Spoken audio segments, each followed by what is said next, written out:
Во љубовта, хороскопот одредува какви карактеристики имате, какви подароци сакаат жените во зависност од тоа на кој хороскопски знак припаѓаат. Јас им вагам, чекам да чујам па да ви кажам дали е точен хороскопот.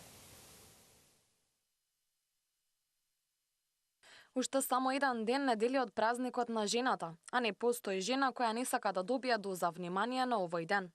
Подароците предизвикуваат огромна среќа, особено кај припадничките на понижниот пол, кога се купени со внимание и љубов и со желба од страна на партнерот. Празниците и родендените се најдобрите поводи за купување на подароци, но 8 март не е како секој обичан ден. Овој ден ја одразува борбата на жената низ вековите за зајакнување и еднаквост во општеството. Вашите идеи за подарок за овој 8 март треба да го прикажат вашето мислење или верување во моќта и силата на нејзината женственост. Познатиот астролог Илија Бошков Крајнички открива идеи што да им поклоните на жените по повод празникот 8 март според хороскопскиот знак. Пред нас е празникот 8 март, значи прво би сакал да го честитам на сите жени или поточно на понежниот пол, кои ќе се спомнат 8 март сите жени помислуваат како подарок ќе добијат. Астрологијата вели дека на кого што треба да се подари. Почнем прво за девичко знак Овен, кој е владател на прва куќа. Значи, тие личности сакаат нешто доминантно, подаркот да се разликува од нивните пријателки што ќе го добијат. Кај биковите треба да биде нешто побогато или некој парче што они со ефтини работи не се задоволуват. Кај близнаците треба да биде нешто изненадувачко. Најубаво да им се подари некој мобилен телефон најнов, бидејќи они владеат со комуникациите. Додека кај ракот нешто од домот, од кујната, значи некој сервис или така натаму. Кај лововите најдобро нешто да биде како златен накет или нешто големо, бидејќи они не се задоволуват со мали работи. Кај девиците треба да им подарите нешто што е корисно, што ќе може да го користат, значи во работата и во се.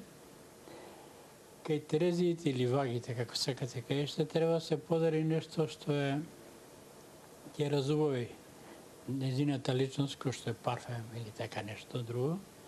Кај шкорпиите подаркот би требало нешто да биде окултно, таинствено. Тука може да се споредат и некои сексуални помагала.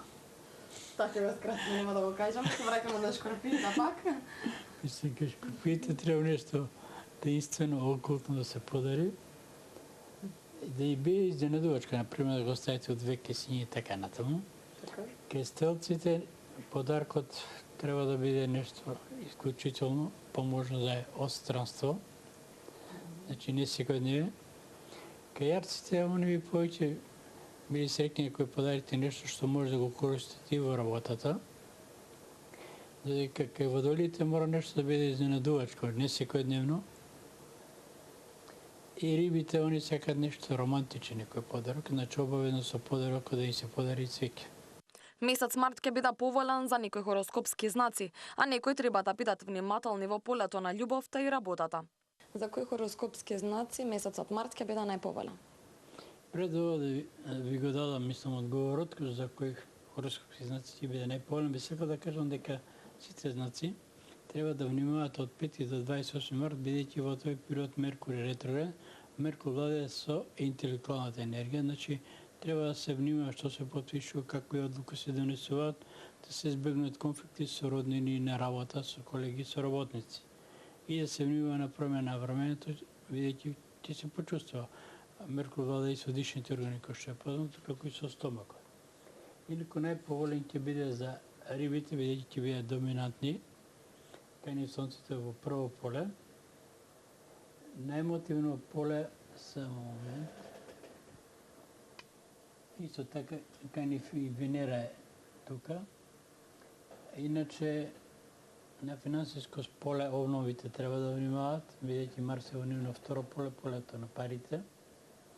Останатите знаци, кои што реков, сите треба да обрнат внимание на интелектуалната енергија, поточно што потпишуваат, какви договори донесуваат. Значи, од 5 до 28 марта ја не им препорачувам ни да менуваат фирма, работно место, нити да започнуваат нов бизнес. Познатиот астролог Рајнички ни ги открива предвидувањата за овој месец и во светот. Никој треба да се напомене, значи ретрониот Меркур, освен што ќе владе, ќе донесе лоши одлуки, непромислени одлуки. Како и тоа ќе донесе и на политичката сцена, кај ќе се создадат многу непринципиални коалиции, многу влади може да паднат, но најопасно ќе биде кај председателот на САД, Доналд Трамп, бидејќи кај него се ќе биде во 8 поле, Меркур ќе биде ретрограден во 8 поле, а ќе биде во аспект со Сонцето, а Меркур ги представува со работниците, значи многу од нив ќе му работа за грб и не е исклучено да се обиде да го тргнат насилно од власт. Без разлика дали една жена го празнува 8 март или не, таа ќе биде среќна доколку партнерот ја приреди мало изненадување. Репликата на познатиот